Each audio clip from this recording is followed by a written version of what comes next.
నమస్తే, welcome to Telugu రాజ్యం. ఇవాళ మనతో ప్రముఖ political and cine critic Bharadwaj గారు ఉన్నారు. సార్తో మాట్లాడదాం. సార్ నమస్తే. నమస్తే అండి. సార్, హిట్ 3 ఇప్పుడు ఎక్కడ చూసినా కూడా హిట్ 3 గురించి ట్రైలర్ రిలీజ్ అయ్యాక మరీ హైప్ పెరిగిపోయింది. అండ్ ట్రైలర్ కూడా చాలా వైల్డ్గా, చాలా డిఫరెంట్గా కట్ చేశారు. ఓకే, అంటే ఒక వర్గం ప్రేక్షకులందరికీ నచ్చచ్చు, నో డౌట్ ఎట్ ఆల్. అయితే ఈ సందర్భంగా హీరో నాని చేసినటువంటి కొన్ని వ్యాఖ్యలు కూడా ప్రస్తుతానికి వైరల్ అవుతున్నాయి. నా కొడుక్కే ఈ సినిమా చూపించను, నా కొడుకుని ఈ సినిమాకి తీసుకువెళ్ళను అనేది ఒకటి. అండ్ 1 టైర్ 2 టైర్ హీరోల కింద మీరు ఎందుకు అభివర్ణిస్తున్నారు? 100 కోట్ల క్లబ్లో చేరినవాడంతా కొంత హీరోలా ఏంటి, అసలు నేను అలాంటివి ఏం పట్టించుకోను అంటాడు నాని. అంటే ఏం జరుగుతుంది, ఏమనుకోవచ్చు? అండ్ ఆల్రెడీ తను దసరా మూవీతో 100 కోట్ల క్లబ్లో చేరిపోయాడు. అండ్ ఇది కూడా పాన్ ఇండియా, మళ్ళీ మాట్లాడితే పాన్ వరల్డ్ ప్రయోగమేమో కూడా. ఇలా రకరకాల ఊహాగానాల మధ్య ఏమనిపిస్తుంది సార్? ఎలా ఉంది? అంటే pan India cinema, pan India మార్కెట్లోకి తను ఎంటర్ కావాలని చాలా కాలం నుంచి అనుకుంటున్నాడు ఆయన. అందులో భాగంగానే దసరా సినిమా ప్లాన్ చేశారు వాళ్ళు. అది ప్రాపర్గా వర్కౌట్ అవ్వలేదు. అంటే వాళ్ళకి ఇక్కడ వచ్చినటువంటి డబ్బులు అక్కడ రాలా. హిందీ బెల్ట్లో అది పెద్దగా పే చేసింది కాదు సార్. అందుకని ఇప్పుడు మార్కెట్ని ఎట్టి పరిస్థితుల్లోనూ క్యాప్చర్ చేయాల్సిన పరిస్థితి. అంటే ప్రతి హీరోకి కూడా పాన్ ఇండియా మార్కెట్లోకి ఎంటర్ కాక తప్పని ఒక అనివార్యత ఏర్పడిపోయింది. అంటే క్వాలిటీ సినిమాతో పోటీ పడాలి. క్వాలిటీ సినిమా కావాలంటే అవతల వాళ్ళతో పోటీ పడాలంటే అవతల వాళ్ళు కొన్న మార్కెట్ వీళ్ళకి కావాలి. అందుకని పోటీ ప్రపంచంలో ఎవరితోనైనా పోటీ పడాలంటే మార్కెట్ పెంచుకోవాలి. ఆ ప్రయత్నంలో ఉన్నాడు అతను. ఆ ప్రయత్నంలో భాగంగానే హిట్ 3 అనేది తన మీద, అంటే ఇప్పటిదాకా 2 సినిమాలు వచ్చాయి ఆ సిరీస్లో. ఇది ఫ్రాంచైజీ మోడల్లో. ఆల్రెడీ విశ్వక్సేన్ ఒకటి చేశాడు, అడవిశేష్ ఒకటి చేశాడు. ఈయన 3వ హిట్. ఈ 3వ హిట్ ఆ 2 హిట్ల కంటే భిన్నంగా కనిపిస్తోంది ట్రైలర్ నుంచి. అంటే ఒక కేసు, దానిలో నేర పరిశోధనలో వెళ్ళిపోవటం అనేది ఇప్పటివరకు మనం చూస్తూ వస్తున్నటువంటి పద్ధతి. దీనిలో అలా కనిపించట్లేదు. దీనిలో చాలా లేయర్స్ కనిపించినాయి. జడ్జిమెంట్ కూడా తనే ఇచ్చేస్తున్నాడు సార్. జడ్జిమెంట్లు ఇవ్వటం అంటే ఇక్కడ క్యారెక్టరైజేషన్ కోసం ఒక పద్ధతి వాడారు. సందీప్ రెడ్డి గారికి ఒక పద్ధతి ఉంది. ఆ పద్ధతి ఏంటంటే యాటిట్యూడ్. అంటే హీరో కొంచెం చాలా అగ్రెసివ్గా ఉంటాడు, వైల్డ్గా ఉంటాడు. వైల్డ్గా ఉంటాడు. యాటిట్యూడ్తో కూడుకున్నటువంటి ఒక క్యారెక్టరైజేషనే ఉండాలి, కథ అక్కర్లేదు. దాని నుంచి కథ పుడుతుంది అనేది అతని కాన్సెప్ట్. ఈయన దాన్ని ఫాలో అయ్యాడు. శైలేష్ కొలను ఫాలో అయిపోయి ఒక కాప్ అయితే ఎలా ఉంటుంది, ఇప్పుడు రేపు సందీప్ చేయబోతున్నటువంటి, ప్రభాస్తో చేయబోతున్న స్పిరిట్ కూడా అదే. అది కూడా కాకి క్యారెక్టరే అని చెప్తున్నారు ప్రభాస్ది.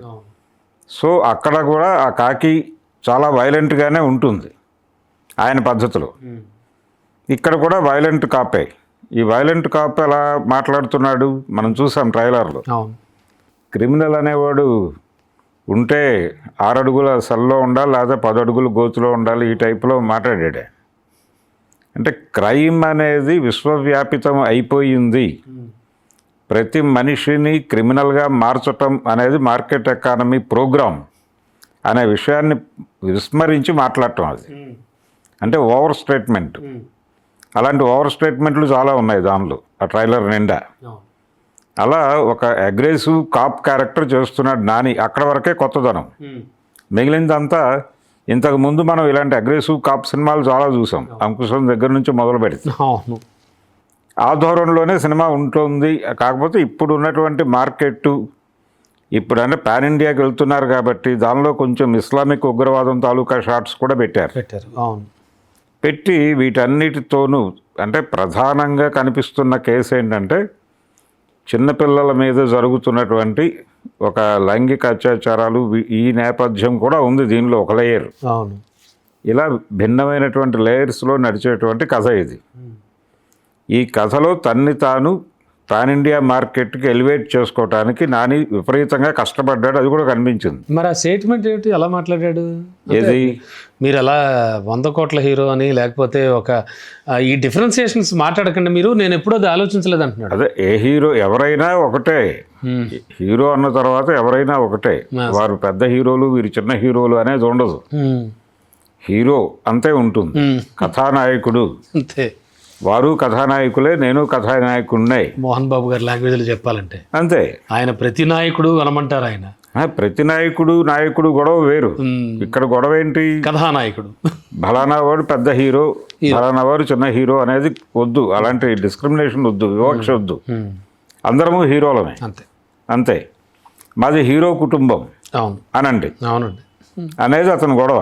అవునండి. అందుకని ఈ 3 టైరు ఈ సిస్టమ్ వద్దు అని చెప్తున్నాడు. అవును. అంటే నిచ్చెన మెట్ల వ్యవస్థ వద్దు అక్కడ అని చెప్తున్నాడు.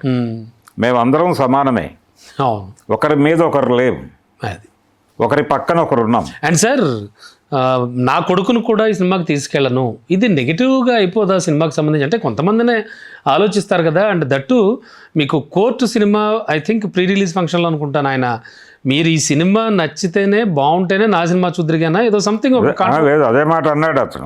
అంటే కోర్టు దీనిలో అతను అన్నది ఏంటంటే కోర్టు సినిమా మీకు నచ్చని పక్షంలో నా రాబోయే సినిమాలు ఏవి మీరు చూడక్కర్లేదు అని చెప్పాడు. అంటే నా జడ్జిమెంట్ ఫ్లాప్ అయినట్టుగా కదా భావించాల్సింది కోర్టు ఫెయిల్ అయితే. సో నా జడ్జిమెంట్ ఈ సినిమా విషయంలోనే ఫెయిల్ అయినప్పుడు నా సినిమాల విషయంలో ఎందుకు ఫెయిల్ కాదు అనుకుని గ్రాంటెడ్గా తీసుకుని నా సినిమాలకు మీరు రావద్దు అన్నాడు. అదే అంటున్నాను, ఇలాంటి నెగిటివ్ కామెంట్స్గా కొంతమంది మరి నేను నా కొడుకును కూడా చూపించిన సినిమా అంటే అది జనాలకు ఒకవేళ నచ్చకపోతే అది జనరంజకం కాదు అని గనక అనిపిస్తే నా కుటుంబానికి కూడా ఆ సినిమా దూరంగా పెడతానని చెప్పడం. ఓహో, అలా అర్థం చేసుకోవాలా? అంటే ఇదొక పబ్లిసిటీ డిజైన్. అంటే నెగిటివ్ పబ్లిసిటీ అనేది ఒకటి ఉంది మనకి, నిందాస్తుతి లాగా. అవును, ఇదో కాన్సెప్చువల్ ప్రమోషనల్ యాక్టివిటీ. గతంలో ఓనిడా టీవీ వాళ్ళు చేశారు ఇది, ఓనర్స్ ప్రైడ్ నైబర్స్ ఎన్వి అని. అవును, ఇతరులు అసూయపడేలా చేయడానికి అని. అలా ఆ ధోరణిలో ఒకసారి ఏం చేశారు, విజయబాపిరెడ్డి గారు భానుచందర్తో సినిమా తీసి, అది కూడా కాప్ స్టోరీని తీసి ఆయన ఏం చెప్పాడు, పోస్టర్ల మీద ఈ సినిమా ఎవరు చూడక్కర్లేదు అన్నాడు. ఈయన వర్మ గారు ఇవన్నీ పుణికిపుచ్చుకున్నాడే రామ్ గోపాల్. అంటే ఎవరిని చూడొద్దు అంటున్నాడు అనుకుని జనాలు వచ్చేస్తారు అనుకున్నాడు ఆయన. వచ్చారండి అలా? రాలేదు. దాంతో మళ్ళీ పోస్టర్ మార్చాడు. Okay, it's a type of publicity అంటే నెగిటివ్. టోటల్గా హిట్ 3 ఏమైనా అంటే మొత్తం ట్రైలర్ చూస్తుంటే ఏమైనా పాత సినిమాల వాసన ఏమైనా వస్తుందా? అగ్రెసివ్ కాప్ సినిమాలు చాలా చూసాం మనం, ఆ ధోరణి ఉంది, అదే ధోరణి ఉంది. అంటే దానికి నెక్స్ట్ ఎక్స్టెన్షన్ ఎలా ఉందండి? నెక్స్ట్ ఎక్స్టెన్షన్ అంటే ఇప్పుడు మీకు వచ్చినటువంటి టెక్నికల్ అడ్వాన్స్మెంట్లు ఉన్నాయి కదా, ఉన్నాయి కాబట్టి అవన్నీ కనిపిస్తున్నాయి దానిలో. ఇప్పుడు అంకుశం సినిమా ఇప్పుడు తీస్తే అలా తీయరు కదా, అప్పుడున్న టెక్నాలజీలు అది. దాన్ని ఇప్పుడున్నటువంటి టెక్నాలజీకి అడాప్ట్ చేసి తీస్తే ఇది. ఎస్ సార్, అవును. దీనిలో కొంచెం అంటే ఈ మధ్యకాలంలో కమల్ హాసన్ గారు 2 ప్రయోగాలు చేశారు విశ్వరూపం అనే పేరుతో. అవి 2 చూస్తున్నాం మనం. అంటే ఏ లెవెల్కి వెడుతోంది సినిమా అనేది. ప్రాంతీయ సినిమా కూడా ఇప్పుడు అంతర్జాతీయ స్థాయిలో తీస్తే తప్ప వర్కౌట్ కాని పరిస్థితి ఉంది. అందుకని ఆ టెక్నికల్ అడ్వాన్స్మెంట్ అంతా కనిపించింది ట్రైలర్లో. సినిమా అంటే ఇప్పటి వరకు హిట్ సిరీస్లో వచ్చినటువంటి సినిమాల లెక్క వేరు, ఈ సినిమా లెక్క వేరు ఖచ్చితంగా. ఇది నెక్స్ట్ లెవెల్లో ఉండబోతోంది. చాలా అగ్రెసివ్గా తన మార్కెట్ని స్థిరీకరించుకోవడం కోసం నటించాడు అతను. అంతే. నాని జడ్జిమెంట్ కరెక్టే అవుతుంది అయితే. అవటానికి స్కోప్ ఉంది, కానీ ఇందులో కొత్త కంటెంట్ ఉంటుందని నేనైతే అనుకోవడం లేదు. అంటే నానికి కొత్త. ఓకే, అర్థమైంది. నానికి కొత్త ఇది, కానీ ప్రేక్షకులకు కొత్తగా ఫీల్ అవుతారా అనేది చూడాలి. అదొక్కటే.